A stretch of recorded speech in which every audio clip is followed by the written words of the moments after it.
آج کا ہمارا موضوع سامری جادوگر کا بچھڑے کو معبود بنانا، بنی اسرائیل کا اس کی پوجا کرنا، حضرت موسیٰ علیہ السلام کا کوہ طور سے لوٹنا، پھر بچھڑے کو جلا کر دریا میں بہانا اور خدائے واحد کی عبادت کرنے کی دعوت دینا ہے۔ بسم اللہ الرحمن الرحیم۔ السلام علیکم ورحمۃ اللہ وبرکاتہ۔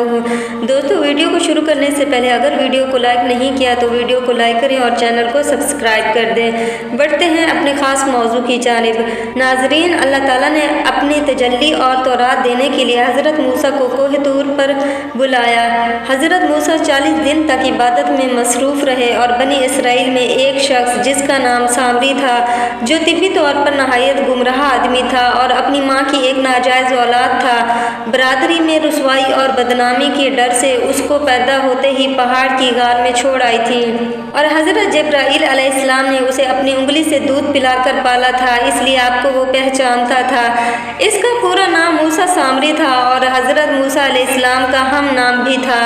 موسیٰ سامری کو حضرت جبرائیل علیہ السلام نے پالا تھا اور حضرت موسیٰ علیہ السلام کی پرورش فرعون کے گھر میں ہوئی تھی، مگر خدا کی شان دیکھیے کہ فرعون کے گھر میں پرورش پانے والا حضرت موسیٰ علیہ السلام اللہ کے رسول ہوئے اور حضرت جبرائیل علیہ السلام کا پالا ہوا موسیٰ سامری کافر ہوا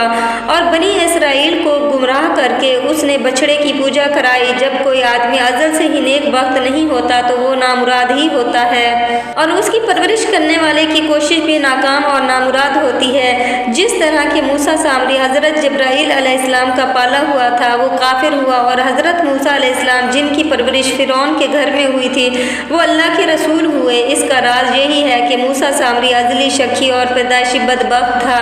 اس لیے حضرت جبرائیل علیہ السلام کی تربیت اور پرورش نے بھی اس کو کوئی نفع نہ دیا اور وہ کافر کا کافر رہ گیا، جبکہ حضرت موسیٰ علیہ السلام نیک بخت تھے، اس لیے فرعون جیسے کافر کی پرورش سے بھی ان کو کوئی نقصان نہیں پہنچا۔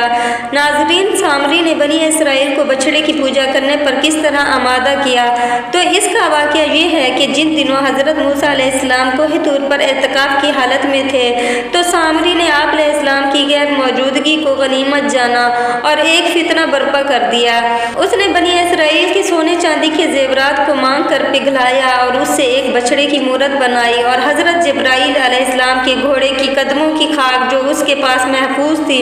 اس نے وہ خاک بچھڑے کے منہ میں ڈالی تو وہ بچڑا بولنے لگا۔ پھر سامری نے بنی اسرائیل سے کہا، اے میری قوم، حضرت موسیٰ اللہ کے دیدار کے لیے کوہ طور پر تشریف لے گئے ہیں، حالانکہ تمہارا خدا تو یہی بچڑا ہے، لہٰذا تم لوگ اسی کی عبادت کرو۔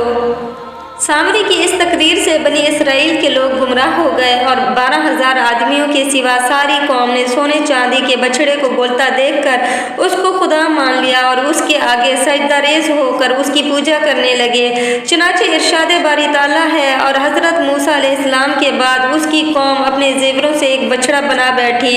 بے جان کا دھڑ گائے کی طرح آواز کرتا ہے۔ جب 40 دنوں کے بعد حضرت موسیٰ علیہ السلام اللہ سے ہم کلام ہو کر اور تورات لے کر بستی میں واپس آئے اور قوم کو بچڑا پوجتا دیکھا تو آپ پر بے حد غضب و جلال طاری ہو گیا۔ آپ نے جوش و غضب میں تورات کو زمین پر ڈال دیا اور اپنے بھائی ہارون علیہ السلام کا گریبان پکڑ لیا اور فرمانے لگے، اے میرے بھائی، ان لوگوں کو اس کام سے کیوں نہیں روکا؟ حضرت ہارون علیہ السلام نے معذرت کر لی، جیسا کہ قرآن مجید میں ارشاد ہے، کہا، اے میرے ماں جائے، قوم نے مجھے کمزور سمجھا اور قریب تھا کہ مجھے مار ڈالے، تو مجھ پر دشمنوں کو نہ ہنسا اور مجھے ظالموں میں نہ ملا۔ حضرت ہارون علیہ السلام کی معذرت سن کر حضرت موسیٰ علیہ السلام کا غصہ ٹھنڈا پڑ گیا۔ اس کے بعد اس نے اپنے بھائی حضرت ہارون علیہ السلام کے لیے رحمت اور مغفرت کی دعا فرمائی۔ پھر آپ علیہ السلام اس بچڑے کو توڑ پھوڑ کر اور جلا کر ریزہ ریزہ کر کے دریا میں بہا دیا۔